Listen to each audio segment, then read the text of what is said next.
Hi friends, இன்றைக்கி ஒரு சூப்பரான ஒரு ஸ்வீட் ரெசிபி தான் பார்க்க போகிறோம். நம்ம எப்போதுமே தீபாவளினா கண்டிப்பாக இந்த ரெசிபி செய்வோம். ஆனால் இன்றைக்கி நான் கொஞ்சம் டிஃப்ரெண்ட்டாக கொஞ்சம் ஹெல்த்தியாக செஞ்சு காட்ட போகிறேன். கண்டிப்பாக வீட்டில் இருக்க எல்லாருக்குமே ரொம்ப பிடிக்கும். குட்டீஸ்லாம் நல்லாவே விரும்பி சாப்பிடுவாங்க. வாங்க எப்படி செய்கிறதுன்னு வீடியோக்குள்ளே போய் பார்க்கலாம். நான் இன்றைக்கி இந்த ரெசிபி செய்கிறதுக்கு நல்ல ஒரு பழுத்த வாழைப்பழம் எடுத்திருக்கேன். அது கூட நல்லா ஒரு 1 கப்புக்கு துருவின தேங்காய் எடுத்திருக்கேன். அதே 1 கப்புக்கு சர்க்கரை எடுத்திருக்கேன், நாட்டு சர்க்கரை. அதே 1 கப்புக்கு நான் கோதுமை மாவு எடுத்திருக்கேன். ஒரு 2 டேபிள் ஸ்பூனுக்கு ரவா சேர்த்துருக்கேன். கொஞ்சமாக பொடிச்ச ஏலக்காய் தூள் சேர்த்துருக்கேன். இப்போது இது எல்லாத்தையும் தண்ணி சேர்க்காம கையினாலேயே நல்லா பிசைஞ்சு விடுங்க.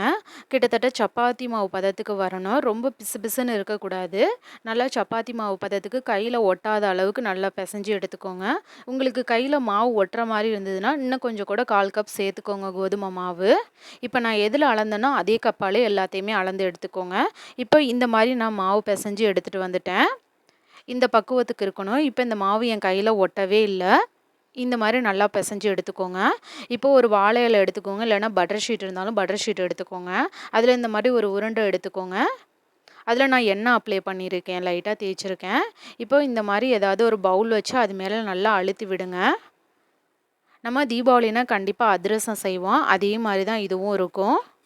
ஆனால் இந்த ஸ்வீட் நம்ம ஒரு 10லேருந்து 15 நிமிஷத்துக்குள்ள நமக்கு கிடைக்கிற ஈஸியாக கிடைக்கிற ஹெல்த்தியான இன்க்ரீடியன்ட் வச்சு தான் செய்ய போகிறோம். இப்போ இது மாதிரி நான் எல்லாத்தையுமே ரெடி பண்ணிக்கிறேன். இப்போ ஒரு பேனில் ஆயில் ஊற்றிருக்கோம். ஆயில் சூடானதுக்கப்புறம் ஃப்ளேமை நீங்கள் மீடியம் ஹீட்டில் வச்சுக்கோங்க. அதில் வச்சுட்டு இப்போ நம்ம ரெடி பண்ணி வச்சுருக்கிறதெல்லாம் ஒன்று ஒன்றா எடுத்து போட்டுக்கலாம். இப்போ நான் ஒரு 3 இது போட்டிருக்கேன். இப்போ இது ஓரளவுக்கு உங்களுக்கு கலர் சேஞ்ச் ஆனதுக்கப்புறம் திருப்பி போட்டுக்கலாம்.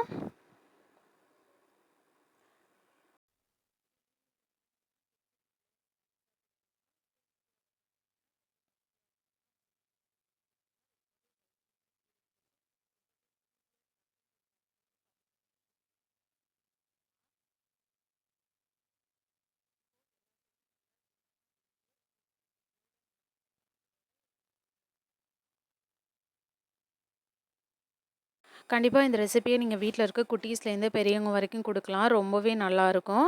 இப்போது எனக்கு எல்லாமே ஈவனாக வெந்து வந்துருச்சு. நல்லா கலரும் சேஞ்ச் ஆகிடுச்சு.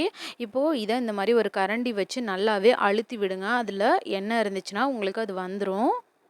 நம்ம எப்படி அதிரசத்துக்கு அழுத்துவோமோ அதே மாதிரி இந்த மாதிரி கரண்டி வச்சு நல்லா அழுத்தி விடுங்க. அவ்வளோதான், ஒரு சூப்பரான ஸ்நாக்ஸ் ரெடி ஆகிடுச்சு. நீங்களும் ட்ரை பண்ணி பாருங்கள். ட்ரை பண்ணி பார்த்துட்டு உங்களோட கமெண்ட்ஸை சொல்லுங்கள். இப்போ நான் உங்களுக்கு ஒன்று ஓப்பன் பண்ணி காட்டுறேன். நல்லா சூப்பராக அதிரசம் மாதிரியே வந்திருக்கு. உள்ளே நல்லா சாஃப்டாகவே வந்திருக்கு. நம்ம ரவா சேர்த்துருக்கிறதுனால மேலே நல்லா கிறிஸ்பியாகவும் இருக்குது. தேங்க்ஸ் ஃபார் வாட்சிங்.